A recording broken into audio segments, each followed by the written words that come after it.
Hello everyone. तो आज की वीडियो के अंदर हम लोग तीन नए एक्टिवेशन फंक्शन सीखेंगे। अभी तक हम लोग सीख चुके हैं सिग्मॉइड, टैनएच। सिग्मॉइड और टैनएच की गलती सुधारने के लिए रेलू की मिस्टेक्स को सॉल्व करने के लिए रेलू के तीन नए वेरिएंट जो कि हैं लीकी रेलू, पी रेलू और ईएलयू। और एक नया एक्टिवेशन फंक्शन हमने और देखा था जिसका नाम था जीएलयू। और आज वाली वीडियो के अंदर हम लोग देखेंगे तीन नए एक्टिवेशन जो कि हैं सॉफ्ट प्लस, मैक्स आउट और स्विश। तो बिना टाइम को वेस्ट करते हुए चलिए स्टार्ट करते हैं।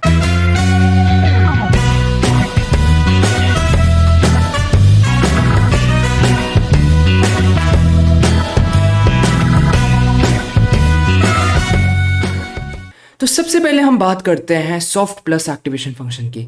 तो सॉफ्ट प्लस जो एक ऐसा एक्टिवेशन फंक्शन है जो कि काफ़ी हद तक रेलू के जैसा ही है, और लेकिन अगर हम लोग रेलू से और कंपेयर करें तो इसका जो ग्राफ है वो रेलू से भी ज़्यादा स्मूथ होता है।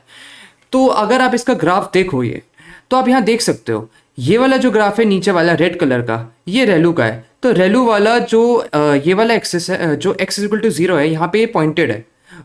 तो यहाँ पे अगर आप इसको सॉफ्ट प्लस से कंपेयर करो तो सॉफ्ट प्लस दिखता रेलू जैसे ही है, लेकिन रेलू का ही स्मूथ वर्जन है। तो अगर रेलू अगर इस तरह से है तो सॉफ्ट प्लस कुछ इस तरह से होगा। तो आप देख सकते हो 0 पे भी मेरा जो सॉफ्ट प्लस है वो डिफरेंशिएबल है और कंटिन्यूअस है। तो रेलू से कंपैरिजन में ये रेलू से ज़्यादा स्मूथ है। और अगर हम 0 पे देखें जैसे हमने अभी देखा, तो 0 पे ये स्मूथ और डिफरेंशिएबल है इसका कर्व।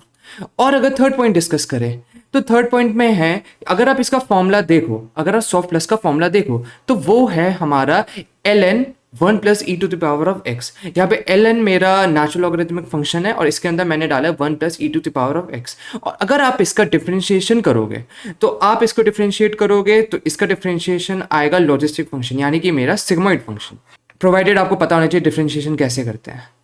और अगर इसके हम चौथे पॉइंट की बात करें सॉफ्ट प्लस की, तो जो इसका एक्सेप्टेंस रेंज है, यानी कि जो इसका रेंज है वो है हमारा 0 से पॉजिटिव इन्फिनिटी की तरफ। तो ये इसका एक्सेप्टेंस रेंज है।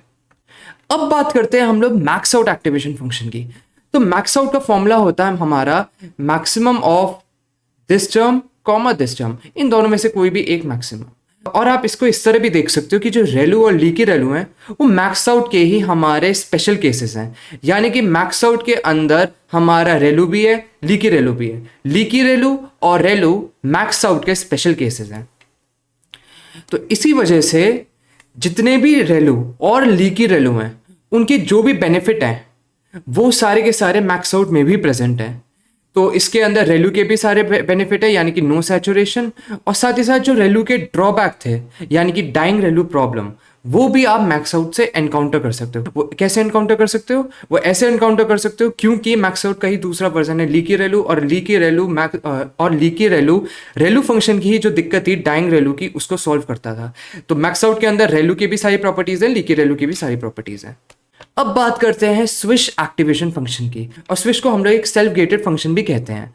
आप अगर इसका ग्राफ देखो तो इसका ग्राफ कुछ इस तरह से, रेलू से कंपेयर करो तो रेलू तो हमारा इस तरह जाता है, मगर जो स्विश एक्टिवेशन फंक्शन है वो नॉन मोनोटोनस है। नॉन मोनोटोनस मतलब वो उसका कोई डायरेक्शन फिक्स नहीं है, कभी तो वो ऊपर से नीचे आएगा, फिर उसके बाद उसकी वैल्यू एकदम 0, उसकी वैल्यू एकदम रुक जाएगी, फिर उसके बाद वापस वो ऊपर की तरफ राइज करने लगेगी। तो इस तरह से ये नॉन मोनोटोनस फंक्शन है। और जो स्विश है, आप इसे रेलू से कंपेयर करो तो रेलू के कंपैरिजन में ये बहुत ज़्यादा स्मूथ है। और अगर हमने ये देखें कि रेलू के मुकाबले में इसमें बेनिफिट क्यों है, इसमें क्या क्या बेनिफिट हैं, क्या क्या एडवांटेज हैं, तो इसमें पहला एडवांटेज ये है कि इसके अंदर स्विश एक्टिवेशन फंक्शन के अंदर स्पार्सिटी है। स्पार्सिटी का मतलब ये है कि जितने भी हमारे नेगेटिव वेट्स हैं वो सारे हम लोग 0 आउट कर सकते हैं। जो बहुत ज़्यादा नेगेटिव वेट्स हैं आप यहाँ देख सकते हो, पहले तो ये 0 के ऊपर जब भी x मेरा 0 से बड़ा है तब ये ऊपर की तरफ बढ़ रहा है रेलू की तरह। मगर हम लोग इसको 0 से कम करते हैं इसकी वैल्यू, तो पहले तो इसकी वैल्यू बढ़ती है, मगर जो बहुत ज़्यादा नेगेटिव टर्म्स हैं यहाँ पे, उनके लिए यहाँ पे जब बहुत ज़्यादा नेगेटिव टर्म है,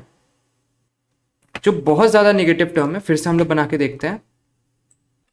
0 के ऊपर के लिए तो इसकी वैल्यू सही है, जैसे जैसे x बढ़ेगा वैसे वैसे इसकी वैल्यू बढ़ेगी। मगर जब हम लोग इसे 0 से कम करते हैं, x की वैल्यू 0 से कम करते हैं, तो इसका ग्राफ पहले तो नीचे गिरता है, कुछ वैल्यू आती है, लेकिन उसके बाद बहुत ज़्यादा नेगेटिव वैल्यूज के लिए इसका ग्राफ वापस ऊपर की तरफ आ जाता है, 0 को अप्रोच करने लग जाता है। तो इसका बेनिफिट ये है कि जो बहुत ज़्यादा नेगेटिव वेट्स हैं उनको हम लोग सिंपली 0 आउट कर सकते हैं इस एक्टिवेशन फंक्शन की मदद से। और साथ ही साथ जो बहुत ज़्यादा बड़ी वैल्यू हैं उनके अंदर सैचुरेशन नहीं आता है, क्योंकि यहाँ पे मेरा जो y इक्वल टू एक्स है for positive values of x, तो उसी वजह से जो भी मेरी वैल्यू बहुत ज़्यादा बड़ी है तो वहाँ पे मेरा सैचुरेशन नहीं आता है। तो इस वजह से लार्ज वैल्यूज़ के लिए जो मेरा आउटपुट है वो सैचुरेट नहीं होते, और जो इनपुट की वैल्यू है वही आउटपुट की वैल्यू रहती है।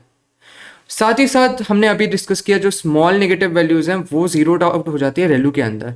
एक रेलू के अंदर डाइंग रेलू प्रॉब्लम है, इसका मतलब जब भी हम लोग उसके अंदर नेगेटिव इनपुट डालते हैं तो वो जीरो आउट हो जाती है। तो स्विच के अंदर ये हमारा बेनिफिट है कि जब भी हम लोग इसके अंदर छोटी नेगेटिव वैल्यूज डालते हैं तो हमारे पास ये एक्टिवेशन फंक्शन कुछ आउटपुट देता है। लेकिन अगर बहुत ही ज़्यादा छोटी बड़ी वैल्यूज इसके अंदर डालते हैं, यानी कि बहुत ही ज़्यादा नेगेटिव वैल्यू हम लोग डाल देते हैं, यानी कि बहुत ही ज़्यादा नेगेटिव वेट्स होते हैं, तब ये उन बहुत बड़े नेगेटिव वेट्स को ये ज़ीरो आउट कर देता है। तो इस वजह से इसके अंदर डाइंग रेलू प्रॉब्लम नहीं आती है।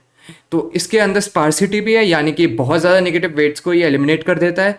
साथ ही साथ इसके अंदर रेलू की भी प्रॉपर्टी है, यानी कि सैचुरेशन इसके अंदर नहीं आता है। साथ ही साथ जो बहुत ही छोटे नेगेटिव वेट्स है, बहुत छोटी नेगेटिव वैल्यूज है, उनको जीरो आउट नहीं करता है, उनके लिए वो कुछ आउटपुट देता है। तो ये बेनिफिट है हमारा स्विच एक्टिवेशन फंक्शन का।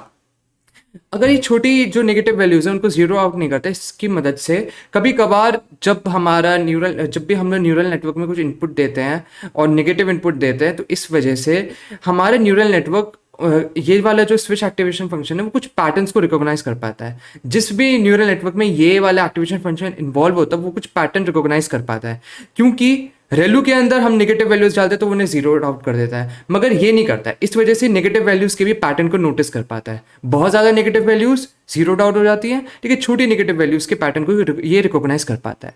तो आज की वीडियो में इतना ही। आज की वीडियो के अंदर हमने डिस्कस किया स्विच, मैक्स आउट और सॉफ्ट प्लस एक्टिवेशन फंक्शन।